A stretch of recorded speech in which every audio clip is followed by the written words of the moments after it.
ఒక్కసారి కొమ్మూరి గోల్డ్ కి కాల్ చేయండి. తాకట్లో ఉన్న మీ బంగారాన్ని విడిపించి మార్కెట్ ప్రైస్ కి వాళ్ళు కొనుక్కుని మిగతా డబ్బులు మీకు ఇచ్చేస్తారు. వెల్కమ్ బ్యాక్ టు మనం టీవీ. నేను మీ పవన్ బేస్వాడ. సహారా ఎడారి భూమిపై అత్యంత విస్తృతంగా అత్యంత వేడిగా ఉండే ఎడారి.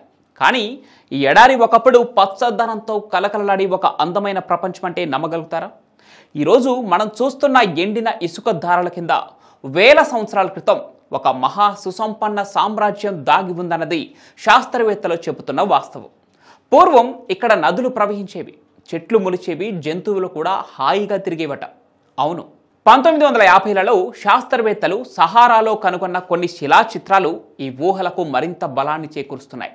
ఈ చిత్రాలు వేల సంవత్సరాల క్రితం ఈ ప్రాంతంలో పశుపక్ష్యాదులు విరివిగా సంచరించాయని, మనుషులు వేటాడే జీవనశైలి కొనసాగించారని సూచిస్తున్నాయి. ఆ శిలా చిత్రాల్లో గొర్రెలు, ఆక్సులు, ఏనుగులు, ఇబ్బెదులు వంటి జంతువులు, అలాగే వాటిని వేటాడే మనుషుల బొమ్మలు కూడా ఉన్నాయి. ఇవి అప్పుడు సహారా ఎలా ఉండేదో మనకు తెలిపే చారిత్రక ఆధారాలు. ఇక్కడ నదులు ప్రవహించి, చెట్లు చిగురించి, పశువులు విహరించిన కాలం ఇప్పుడు ఎడారిగా మారటం ఎలా జరిగిందో అనేది పరిశోధకులకు ఎన్నో ప్రశ్నలు రేకెత్తిస్తోంది. శిలా చిత్రాలు చూపిస్తున్న ఈ పచ్చదనం ఎప్పుడు ఎక్కడ మాయమైపోయిందో అనేది ఇప్పటికీ మిస్టరీగానే ఉంది. వాతావరణ మార్పులు, భూ మార్పులు వంటివన్నీ కలిసి ఈ మహా మార్పును తీసుకొస్తున్నాయి. కానీ మరికొన్ని కారణాలు కూడా ఉండవచ్చని శాస్త్రవేత్తలు అనుమానిస్తున్నారు. మొరిటానియాలో రిచార్ట్ స్ట్రక్చర్ లేదా సహారా కన్ను దీనికి ఒక ఉదాహరణ. 50 కిలోమీటర్ల వ్యాసం ఉన్న ఈ వలయాకార నిర్మాణం అచ్చం పెద్ద కంటలా కనిపిస్తుంది.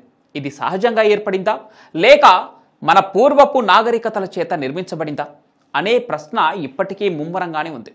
అంతేకాదు, సహారాలోని కొన్ని ప్రాంతాలు చాలా ఆశ్చర్యంగా మార్పు చెందుతున్నాయట. అందులో అనుమానాస్పదంగా మాయమవుతున్న ఒక గ్రామం కూడా ఒకటి. 1933లో ఓ ఫ్రెంచ్ జియాలజిస్ట్ అతని బృందం ఒక చిన్న గ్రామాన్ని కనుగొన్నారు. కానీ 2 ఏళ్ల తర్వాత తిరిగి వెళ్ళినప్పుడు ఆ గ్రామం పూర్తిగా మాయమైంది. అక్కడ నివసించే జనాలు, వారి ఇళ్ళు అన్నీ మాయమైపోయాయి. ఈ గ్రామం ఏమైంది, అక్కడ ఏం జరిగింది ఎవరూ తెలుసుకోలేకపోయారు. అంతేకాకుండా సహారాలో కొన్ని విచిత్ర శిలాకృతులు కూడా కనుగొనబడ్డాయి. వాటి ఆకారాలు, నిర్మాణ శైలులు ఈ భూమి మీద మనకంటూ మరో చరిత్ర ఉందని చూపిస్తున్నాయి. మరి ఈ శిలలు సహజంగా ఏర్పడినవా లేక మరెక్కడో నుండి వచ్చినవా? ఈ ప్రశ్నలు ఇప్పటికీ అణుతరంగాలా వినిపిస్తూనే ఉన్నాయి. ఇదంతా చూస్తే ప్రపంచంలోని అతిపెద్ద ఎడారి సహారాలో మనిషికి తెలియని ఇంకా ఏదో మర్మాలు ఉన్నాయని తెలుస్తోంది.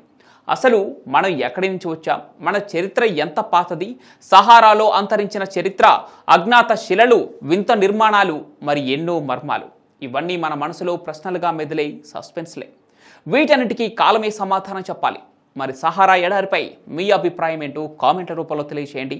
మనం టీవీని సబ్స్క్రైబ్ చేసుకోండి.